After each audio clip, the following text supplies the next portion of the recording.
ME 8593 Design of Machine Elements. Unit 3 Temporary and Permanent Joints. Third are fasteners. Hello students, here in this video we will see the topics about bolt of uniform strength, welded joint in simple analysis. Presented by Department of Mechanical Engineering, Tandai Periyar Government Institute of Technology, Vellore. Bolt of uniform strength. A bolt are subjected to shock and impact load in certain application. The bolt of cylinder head of an internal combustion engine or the bolts of connecting rod are the example of such a application. In such case, resilience of the bolt is important design consideration to prevent the breakage at the threads. Resilience is defined as the ability of the material to absorb energy when deformed elastically and to release this energy when unloaded. The energy absorbed during elastic deformation is proportional to the square of the stress induced in the material and the volume of the material under the stress.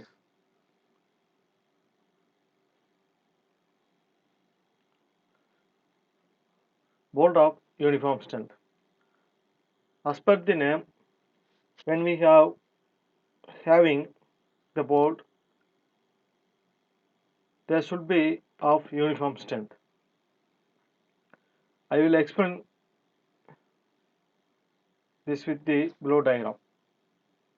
I explain this with the below diagram. As we can see in this diagram of the board, here we have thread section. This is the thread section of the board. Here is the plain section. Does not have the thread. This is the plain section. The portion do not have the thread is called a shank. The plain section is called a shank. After the shank, here we have the threads. The plain section, this is the threaded portion. Okay. When load is acting over the bolt will be failure at the minimum area, or we can say where the area is not uniform. Okay. If we look at the shank, the diameter of the shank is uniform. Yeah, the diameter of the shank is uniform.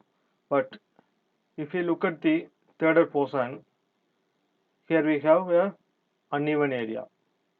Here we have a uneven area. So it is very much clear the failure will start in the threaded section. Okay. There will have the uneven section, the uneven area, the failure started the uneven area only. The bolt will not fail at the shank. It will fail at the threaded section. The failing will means the thread they are going to break. Thread they are going to break. Now since I can say that stress will be maximum when the area is minimum. Stress will be maximum when the area is minimum.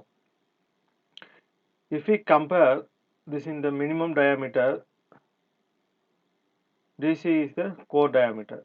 Here, this is the minimum diameter. This is called a core diameter.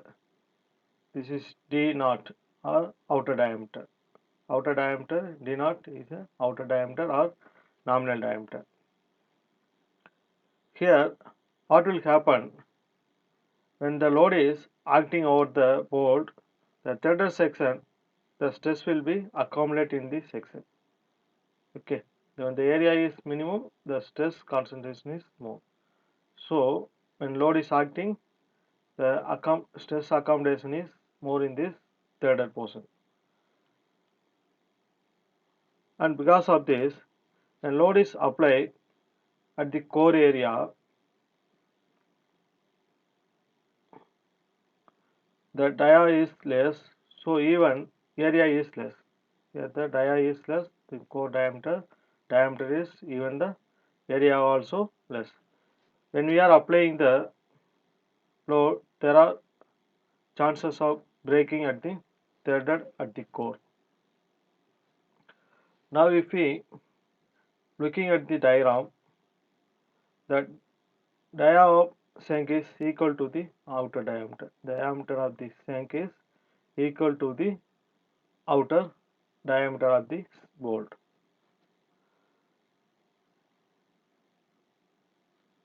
Now this is the minimum diameter. It means the shank has sufficient strength.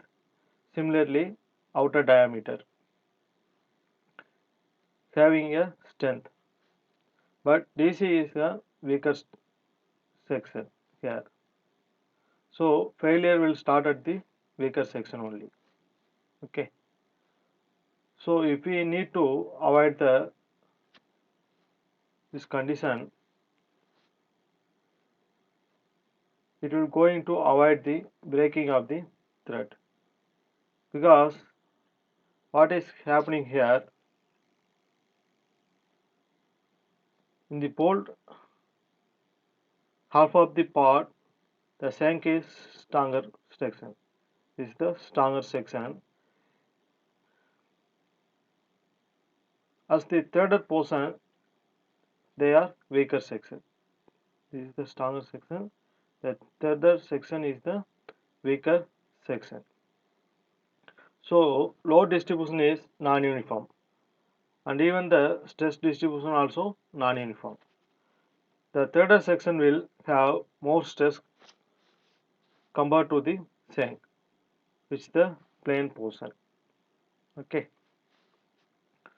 So what we have to do, we have to make such a bolt which has uniform strength.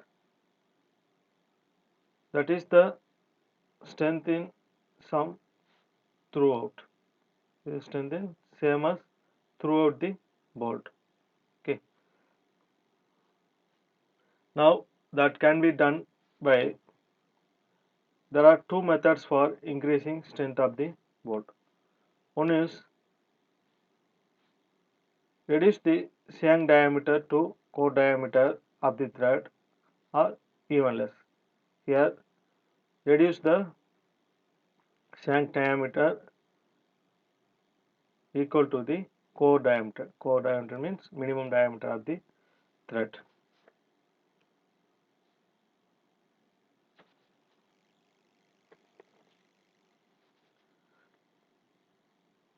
Now what we are doing, we are removing the material from the shank up to the core diameter. Moving the material from the shank up to the core diameter. See in this diagram B. Now when the load will be acting, load will not only concentrate in threaded section, but it will be uniform. Okay, because of the diameter of the shank is equal to the core diameter. When you make the shank diameter is equal to the core diameter, then that would be called as a bolt of uniform strength. At the action of load, the bolt would be stressed in shank at the threaded portion. So chances of the failure of such a bolt is less as compared to the previous one. This is the previous bolt where the core diameter was less compared to the shank diameter. This is the core diameter is plus compared to the shank diameter. Yeah. Then second method is drill the hole inside the shank passing through the bolt head. Yeah, this is the second method. This figure shows the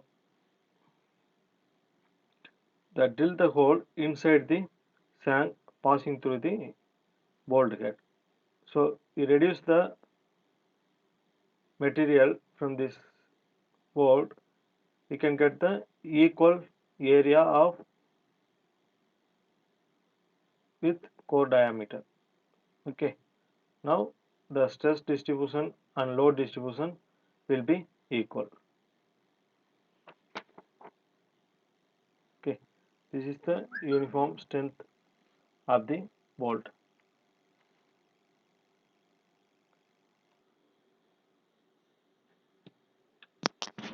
Bolted joints in simple analysis. The bolted joint subjected to a tensile force as shown in figure. Here the bolt is the tensile force is applied. Here tensile force is applied here. Okay. The cross section at the core diameter DC is the weakest section. As we are seeing before previous section, the DC is the weakest section in the bolt.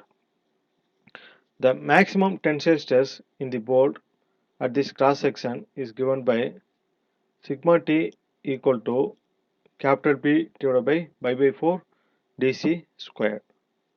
Okay, P is the load and pi by 4 DC squared is the area of core diameter. Area at the core diameter. The height of the nut H can be determined by equating the strength of the bolt in tension with the strength in shear. The procedure is based on the following assumption. The first assumption is each turn of the thread in contact with the nut support an equal amount of load. The nut is support the equal amount of the load. Second one is there is no stress concentration in the threads. And third one is the yield strength in the shear is equal to the half the yield strength in tension. It's called strength in shear equal to 0.5 strength of yield strength. Failures occurs in the threaded of the bolt and not in the threaded of the nut. The failure occurs only on thread, not on the nut.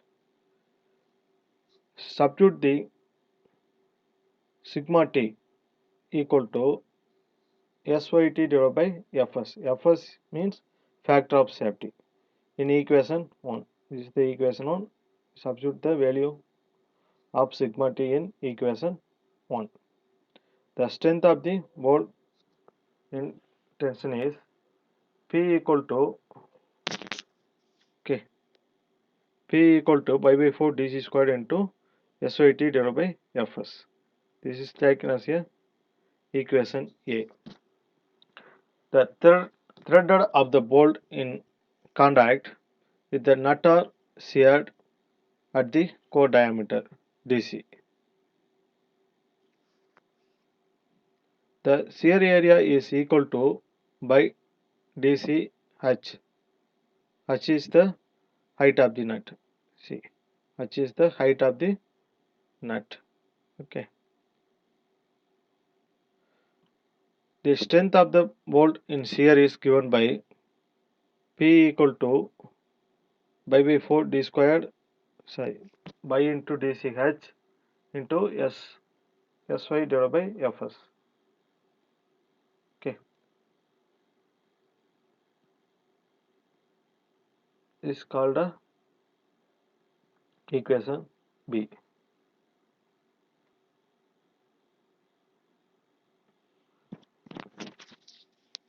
here shear strength equal to half of the yield strength. So the equation is converted into by dch divided by SYT divided by 2 into Fs. Okay. Now equating equation A and B, H equal to 0.5 dc. Assuming dc equal to 0.8 d. So substitute this value into this equation, you will get H equal to 0.4 d. Therefore, for standard coarse thread are equally strong in failure by shear and failure by tension if the height of the nut is approximately 0.4 times of the nominal diameter of the bolt. This is the H equal to 0.4 d. Okay. The height of the standard external nut is 0.8 d. This is the standard external nut height. Okay. Hence, thread of the bolt in the standard nut will not fail by shear. Okay. Nut will not failure by shear. Only bolt will get the failure. Okay. Rewriting the height of the standard nut H equal to 0.8 d. This okay. This is taken as a equation 2. In design calculation, many times of core diameter DC is determined. So it is necessary to convert the core diameter DC into the nominal diameter D. That means outer diameter. This can be easily done with the table in PSD design data book page number 5.42. Once we get the value of DC, we can easily find the outer diameter of the thread. Okay, let's see here. This is the page number 5.42 in design data book, PSD design data book. If we get the minor diameter, this is the DC 2. For example 2.387, we will get the outer diameter. This outer diameter is 3. Okay. Likewise, we can found from this data book. Okay. However, when the data book is not available, some relationship between DC and D has been used. Core diameter and nominal diameter has to be used. The correct relationship for ISO metric screw thread is DC equal to D minus 1.22687 P. P is the pitch. Since there are two unknowns on the right hands, here, it is not possible to find out the value of D by knowing the value of DC. Therefore, the following approximate relationship can be used. DC equal to 0.8 D. This is equation 3. Preference should be given to use value in PSD data book, design data book. Okay. Thank you.